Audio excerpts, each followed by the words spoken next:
Engines go. Night go. Roll. Go. 3, go. Intake go. Econ. Guns commit. Go. La luna ha sido nuestro reloj, nuestro calendario y pues obviamente inspiración para todo, ¿no? La noche, ese binomio noche-luna, es una ventana al universo, a la poesía, a la música, a la filosofía, a la teología, a la historia, a nosotros mismos. 11, 10, retro, engines go. Night go. Roll. Go. 3, go. Intake go. Econ. Guns commit. Go.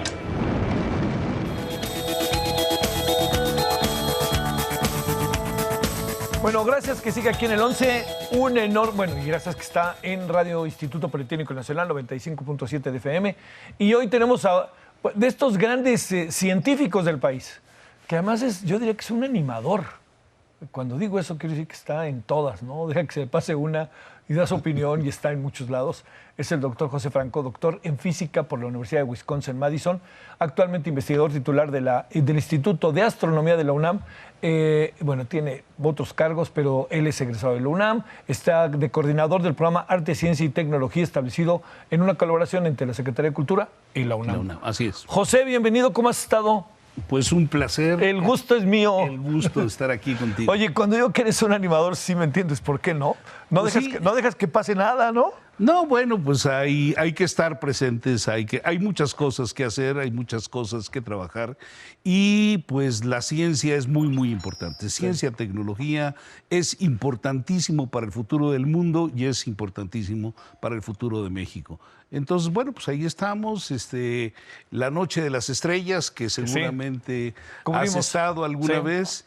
Es un evento que se hace anualmente. Se pone buenísimo. La gente lo espera y bueno, pues eso te hace estar todo el año pensando en cuál va a ser la temática, qué es lo que va a pasar. Tenemos 100 sedes en todo el país, entonces bueno, hay que hacer fila para ver en telescopio. Hay muchísimo trabajo, así es. Sí. Así es, Javier. Oye, a ver, José, de todas las veces que te han preguntado, de todos los momentos que has vivido, de repente como que es difícil entender, quizá para los gobiernos, no particularizo, que no tendrían pacho en hacerlo, pero entender por qué es tan importante la ciencia. O sea, te diría, colegas tuyos que nos han hecho el favor de venir, yo creo que tú estás ahí, eres de los que, eres un entrevistado natural para algunos temas de estos, y también. A ver, ¿dónde está eso que a lo mejor ustedes dicen y dicen, pero no alcanzan a entender los gobiernos? A veces carentes de información, a veces porque no quieren y otras veces porque piensan que no. A ver, ahí lo dejo ya nomás. Pues mira, yo creo que es una pregunta importantísima que hay que intentar no solamente responder, sino resolver. Sí. Definitivamente hay poca comprensión del papel que tiene la ciencia y la tecnología en el desarrollo de nuestro país. Y esto pues no es de este momento ni de las últimas décadas. Así ha sido casi a lo largo de toda la historia del siglo XX. Ha habido momentos en donde ha habido avances importantes, por ejemplo, a principios de los 70s, la creación de CONACYT significó un paso adelante muy, muy importante, porque si hacemos un examen rápido, por ejemplo, de la evolución del sistema científico en México, pues podríamos poner así como el inicio de la ciencia moderna a finales del siglo XIX, con la creación de la Escuela Nacional Preparatoria y con el Observatorio Astronómico Nacional en 1878, que derivaron en una serie de instituciones posteriormente. Luego vino la Revolución, en donde pues difícilmente pasaba algo. Pasaba algo, claro. Vino después la autonomía para la UNAM y empezaron a crearse algunas instituciones. El Instituto Politécnico Nacional se creó en los años 30 y posteriormente se hicieron algunos institutos técnicos digamos, unas ampliaciones del Politécnico Nacional en algunos lugares del país, y la UNAM empezó a hacer también campi fuera de Ciudad Universitaria. Pero esto se dio a cuentagotas y es hasta 1970 cuando yo creo que con la creación de CONACYT empieza a estructurarse una visión de que hay que planear, hay que ver hacia dónde va la ciencia en México, cómo se puede desarrollar tecnología, etcétera. Y pues la historia de la ciencia y la tecnología pues es bastante reciente en México. Los países que son líderes en este momento son países que trabajaron sus desarrollos tecnológicos pues básicamente desde el principio del siglo XX. Yo creo que la Primera Guerra Mundial fue un momento en el cual todos los elementos por los cuales un país podía tener ventajas estratégicas sobre otro país, qué sé yo, con pues la locomotora, autos blindados, submarinos, empieza la aviación y empiezan a desarrollarse toda una serie de cuestiones que dan ventajas militares, dan ventajas políticas, dan ventajas estratégicas a los países y posteriormente, durante las dos guerras, se desarrollan toda una serie de tecnologías, se desarrolla el radar, etcétera. Y en la Segunda Guerra Mundial yo creo que queda clarísimo que el conocimiento científico tiene ventajas muy, muy fuertes. Para bien o para mal, el desarrollo de la energía nuclear, la bomba atómica, pues cambia todo el panorama. Cambia la parte política, la parte militar, la estrategia misma de cómo se desarrollan los países, y posterior a la Segunda Guerra Mundial, los países que ganaron la guerra saben que es un buen negocio invertir en ciencia y tecnología. Claro. ¿La ciencia está en todos lados? En absolutamente todos lados. O sea, por más obvio que sea, déjame decirlo, en la ropa que traemos, en las cámaras, en todo. En todo, pues sí. O sea, la ciencia es generación de conocimiento y la aplicación de la ciencia es desarrollo de tecnología e innovación. Entonces, el conocimiento pues es un insumo importantísimo que el día de hoy pues a los países líderes les da toda una serie de ventajas que vale la pena subrayar, y yo espero que México pueda aprovechar ese conocimiento. Claro. A ver, ahorita entremos en eso, como incluso para que nos digas qué piensas de lo que está pasando ahora, si se ha reducido o no se ha reducido, si el CONACYT debe de tener otras funciones, en fin. Pero antes de eso, déjame decirte, a ver, José, ¿cómo es que tenías 15 años y ya sabías que ibas a ser físico o estabas pensando en ser... A ver, se me ocurre, no, es que no te veo de otra cosa que no sea científico, pero no sé, pues a lo mejor ingeniero, a lo mejor arquitecto, o quizá abogado, ¿no? Porque empezó, ¿te acuerdas? Ahí en los 60, 70, pues los abogados eran los políticos, ¿no? Todos. Así es, ahora así. ya son los economistas. No, yo me veía tocando rock and roll. Qué bien. Pero... ¿Tenías grupo? Tenía, sí, bueno, desde la secundaria empecé a tocar, me encantaba. ¿Fuiste a Vándaro? No. Fui a Vándaro. Híjole. Sí. Eso habla muy bien del científico, ¿eh? No, pues nos divertimos muchísimo, digo, somos más o menos de la misma generación y yo creo que disfrutamos muchísimo esa explosión que hubo en los años 60, 70. Claro. Fue una vivencia maravillosa. Y yo cuando tenía 15 años, la verdad no sabía qué quería hacer. ¿Okay? Lo que sí sabía era lo que no quería hacer. Sabía que no quería ser ni abogado, ni médico, ni ingeniero, ninguna de estas profesiones usuales. Me llamaba mucho la atención la ciencia. Sí. Desde pequeño había un cómic que seguramente tú viste que se llamaba Los Supersabios. Claro que sí. Bueno, pues a mí me encantaban los supersabios. Tú no tienes idea, o sea, me atrapaba porque eran unos estudiantes de ciencia que eran capaces de resolver cualquier problema. Oye, y era creo que quincenal, ¿no? Fíjate semanal, que no ni me acuerdo. Pues era un chavito y no recuerdo. Claro. Yo no sé por qué en casa lo compraban y pues así, no sé si era quincenal o semanal, pero sí, era para leerse y luego aparecían también los periódicos. Exacto, y entonces te hacía cosquillas en la imaginación. Sí. Y Está muy bueno, cosquillas en la sí, imaginación. no, pues sí, o sea, digo, ¿qué es ser físico? ¿Quién sabe? Pero Ahí voy. resuelves Oye, cosas, ¿no? en tu casa había esta, digamos, en el mejor sentido de la palabra, esta presión de estudiar una carrera o alguna cosa así. Bueno, sí, o sea, mis padres siempre desearon y pensaban que la única herencia que te podían dejar era tu preparación. claro, ¿no? claro. Entonces insistieron mucho en que la escuela era lo más importante y bueno, pues sí, Oye, la escuela fue importante. Cuando un día el señor, el joven Pepe, llega a su casa y dice, voy a estudiar físico, no pusieron cara de, ¿qué? No, fíjate que no. Fui la primera persona que estudió física en mi familia. Fui la primera persona que salió a estudiar al extranjero. Claro. Y fui la primera persona que se doctoró en mi familia. Entonces, digamos, no había antecedentes para... Mi padre era policía, mi madre era secretaria. Entonces, bueno, pues el mundo al cual tenían acceso era muy, muy diferente. Y yo nací en la colonia Guerrero y de chavo pues era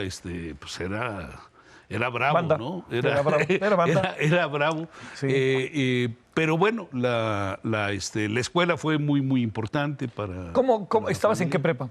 Estuve en el Colegio México antes. En el que estaba en Maristas. Mérida.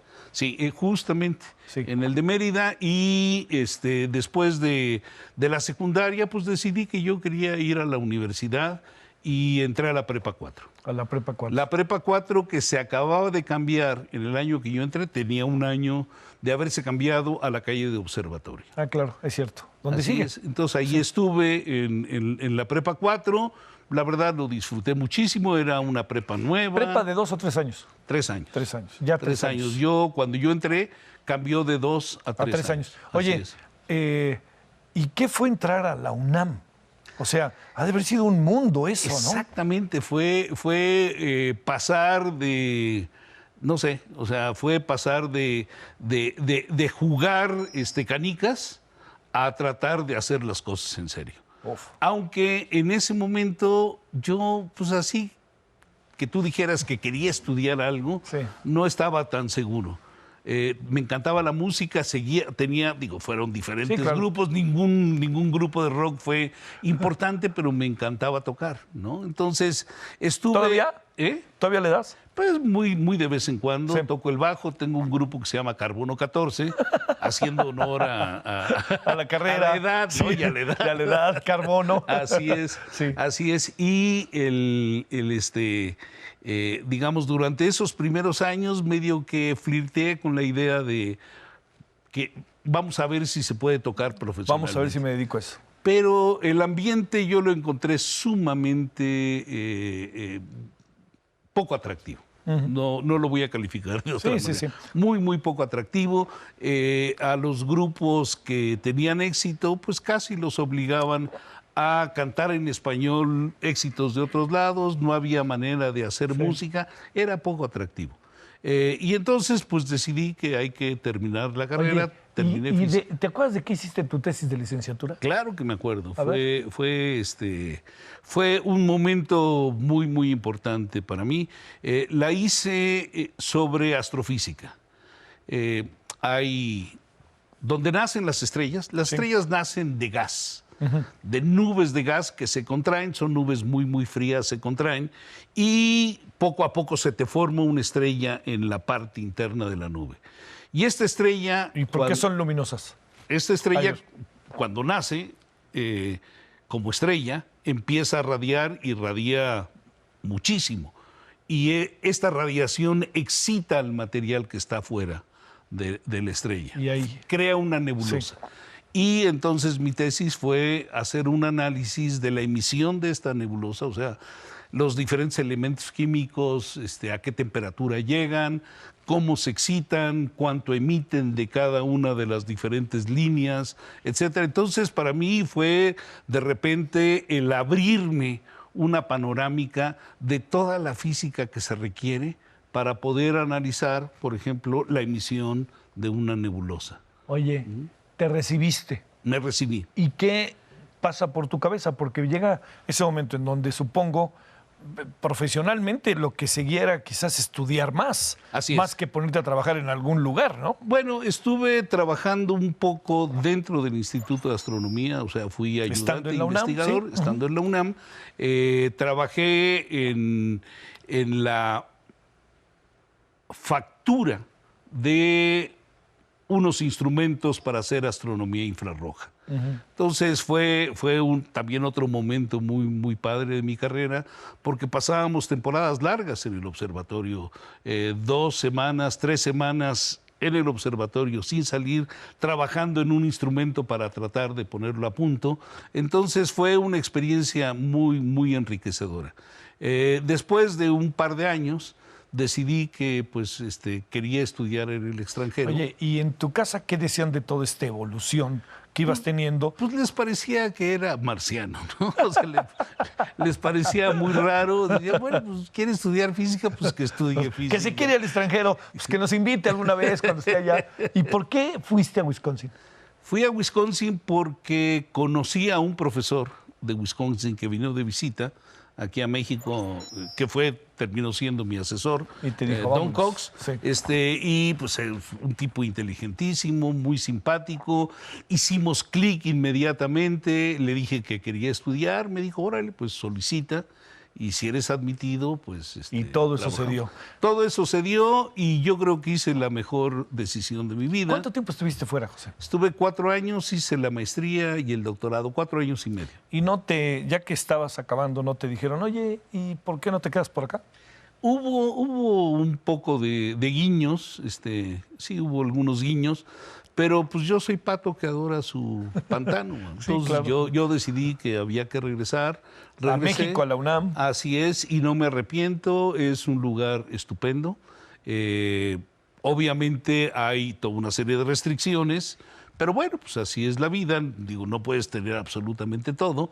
En Estados Unidos, si uno decide quedarse, bueno, pues hay muchísimas facilidades para desarrollarte académicamente, pero bueno, pues no siempre la vida es igualmente atractiva, ¿no? Y regresar al pantano donde creciste, pues es muy rico, ¿no? Pues es tu pantano. Así También. es. Oye, y esta idea de cuando saliste, viniendo de la colonia Guerrero, teniendo todas esas cuestiones en donde uno está muy arraigado, extrañabas esta parte de acá, en todos los sentidos, la UNAM, pero también la vida, la familia, y estas cosas como para mejor regresarte? ¿Querer hacer algo por el país, aunque suene muy...? Sí, o sea, en realidad no es que extrañara la vida. O sea, digo, a los amigos, Sí, claro, a la familia, los extrañas. Pero cuando me fui, o sea, me fui con la idea de que tenía que regresar, que era un Voy y compromiso vengo, regresar y trabajar aquí en ¿De México. qué fue tu doctorado, José? En física. ¿Eh? En física, el área a la que me dediqué, pues desde la licenciatura, fue a la astrofísica. Entonces, lo que hice fue, pues, estudios básicamente teóricos de la evolución de remanentes de supernova, el impacto de las estrellas nuevas en su alrededor. Hice una cosa que yo le llamo ginecología estelar. ¿Qué volví a ver? Que es, pues sí, es cómo se gestan las estrellas, cómo nacen las estrellas, qué efectos tienen en sus alrededores. Y mi especialidad se convirtió en la física del medio interestelar. Mira. Si tú tienes estrellas, Sí. El medio que hay entre estrella y estrella no está totalmente vacío, hay un gas muy tenue, hay luz, hay campos magnéticos, hay partículas de polvo, y todo este medio reacciona a la inyección de energía que viene de las estrellas o de la interacción de una galaxia con otra galaxia. Entonces, pues lo que yo hice fue pues estudiar cuál era la respuesta de este gas interestelar, de este plasma interestelar a la inyección de energía de diferentes fuentes. ¿Dónde se ve el mejor cielo de estrellas en este país? En México, pues yo creo que tenemos muchos lugares. Sí. Un lugar que es privilegiado es San Pedro Mártir, la Sierra de San Pedro Mártir en Baja California. Sí. Está catalogada como uno de los 4 mejores lugares que hay en el mundo para la observación astronómica. Ajá. Es un lugar oscuro y es un lugar que tiene condiciones climatológicas muy, muy adecuadas porque tiene, pues la atmósfera es muy estable. Sí. Tienes el Pacífico de un lado y tienes el Mar de Cortés del otro lado. Entonces se comporta casi como si fuera una isla. Entonces tú tienes la península de Baja California, tienes la Sierra de San Pedro Mártir y los vientos que vienen no tienen una masa continental con la cual interactúen muy fuertemente. Entonces haz de cuenta que estás pues, en medio del mar en una parte muy, muy alta. Viendo puras estrellas. Bien, o sea, la vista es fenomenal y además como hay muy pocas ciudades alrededor, la oscuridad del cielo es muy buena. Entonces tiene estabilidad atmosférica, una oscuridad muy, muy adecuada. Es uno de los sitios más oscuros que hay en el mundo para hacer observación astronómica y entonces es un lugar privilegiado. Si esta ciudad se apagara, ¿tendríamos estrellas o ya no? Definitivamente. Muchas. Claro, el problema que tienen las grandes ciudades es que hay una contaminación lumínica gigantesca. Y si tú sales ahorita y tratas de ver alguna estrella... Sí. Pues ves las más brillantes, ves la luna porque es muy, muy brillante, pero prácticamente no ves estrellas debilonas. Y por ejemplo, la Vía Láctea, difícilmente la puedes ver, no la puedes ver en la ciudad. A ver, híjole, bueno, mira, ahí esos minutos que ves ahí es lo que nos faltan. A ver, déjame preguntarte dos cosas, a ver si puede rápido. La primera, ¿qué película has visto de estas de ciencia ficción o que tenga que ver con lo que tú ves, las estrellas, los viajes, las presunciones sobre Marte, que realmente te llame la atención? Que digas, por ahí puede ir. ¿Hay alguna que te llame la atención?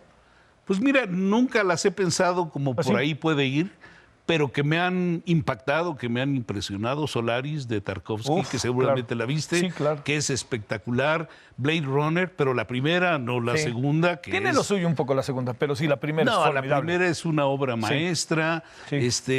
Y bueno, digo, también disfruté muchísimo Star Wars, pero en otro tenor. En otro tenor. A ver, dediquemos esta parte final, se lo pregunto al científico y crítico José.